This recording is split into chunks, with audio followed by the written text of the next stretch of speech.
Hello, this is my, this is, who is this? Oh, ala, my beautiful sis, eldest sister.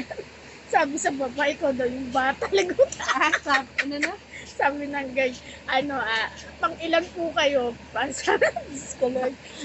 Sabi ko, bunso po ako. Tapos ako pa yung mas bata. Oo, mas bata ka pa daw. Sabi ko, lang po yun, nakagluta lang. Sa bahay ka, nakagluto. Wala nga akong gluta. Nakita mo ba may gluta ako dyan? Wala. Natural ko yan. Bata pa tayo. Maputi na ako. Ano ba yan? Sabi ko, nagluta lang po yun. Kaya maganda. Parang sabi ni nanay, sabi daw ni Salome, ano daw kasi, mayaman daw ako, kaya daw ako maganda. Eh, ano ba yung ilong ko, pinagawa ko?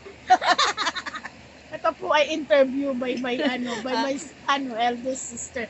Why she is Huwag most mo na beautiful Tagalogin mo than- nila, hirap eh. Bakit mas maganda daw siya sa amin lahat? Yan.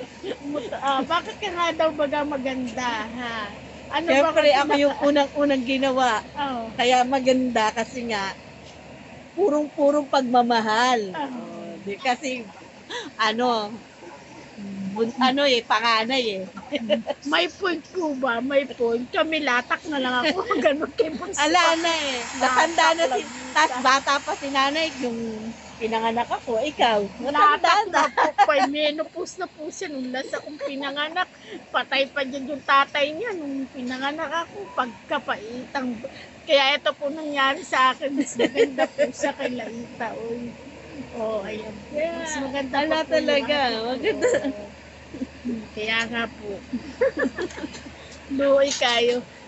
Ano? Ay, mas kawawa po ang pangatlo. Ay, wag nila po natin kwentahin kay baka po mapanood na to, kaya awayin po kami. Oo, wag nila po natin kwentahin yung talaga, pangatlo. ikaw nagulat. Pag-inay, huwag mo maikwento-kwento yun. Lagot ka, susumbong kita talaga. Pero po yung pangalawa po, lumalaban din po. Ngayon lang po siya medyo naging na kasi po, na po siya, more stress. More stress po. Yun ang pangalawa. Kasi pangalawa ay Sansi.